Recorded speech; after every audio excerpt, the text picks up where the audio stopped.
ರಾಜ್ಯದಲ್ಲಿ ಮುಂಗಾರು ಆರ್ಭಟ ಜೋರು. ಮುಂದಿನ 3 ದಿನ ಕರಾವಳಿ ಮಲೆನಾಡು ಭಾಗದಲ್ಲಿ ಭಾರೀ ಮಳೆ.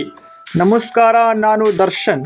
ಹೌದು, ಬರಗಾಲದಿಂದ ಬಸವಳಿದಿದ್ದ ಕರ್ನಾಟಕದಲ್ಲಿ ಈಗ ಮುಂಗಾರು ಮಳೆಯ ಆರ್ಭಟ ಜೋರಾಗಿದೆ. ಮುಂದಿನ 3 ದಿನಗಳ ಕಾಲ ಕರಾವಳಿ, ಮಲೆನಾಡು ಹಾಗೂ ಉತ್ತರ ಒಳನಾಡಿನ ಕೆಲ ಭಾಗಗಳಲ್ಲಿ ಭಾರೀ ಮಳೆ ಮುಂದುವರಿಯುವ ಸಾಧ್ಯತೆ ಇದೆ ಎಂದು ಹವಾಮಾನ ಇಲಾಖೆ ಮುನ್ಸೂಚನೆ ನೀಡಿದೆ. ಈ ಬಗ್ಗೆ ಹವಾಮಾನ ಇಲಾಖೆಯ ವಿಜ್ಞಾನಿ ಡಾಕ್ಟರ್ ಲತಾ ಮಾಹಿತಿ ನೀಡಿದ್ದು, ಕರಾವಳಿ ಜಿಲ್ಲೆಗಳು ಹಾಸನ, ಶಿವಮೊಗ್ಗ, ಮಡಿಕೇರಿ ಮತ್ತು ಬೆಳಗಾವಿ ಭಾಗದಲ್ಲಿ ಅತಿ ಹೆಚ್ಚು ಮಳೆ ಆಗುತ್ತಿದೆ. ಈ ಭಾಗಗಳಿಗೆ ಇನ್ನೂ 2 ದಿನಗಳ ಕಾಲ ಯೆಲ್ಲೋ ಅಲರ್ಟ್ ಘೋಷಣೆ ಮಾಡಲಾಗಿದೆ ಎಂದು ತಿಳಿಸಿದ್ದಾರೆ.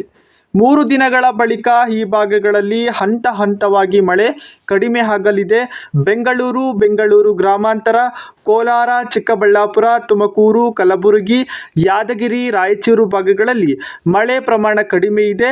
ಇನ್ನೂ 10 ದಿನಗಳವರೆಗೂ ಮೋಡ ಮುಸುಕಿದ ವಾತಾವರಣ ಮುಂದುವರಿಯಲಿದೆ ಎಂದು ತಿಳಿಸಿದ್ದಾರೆ.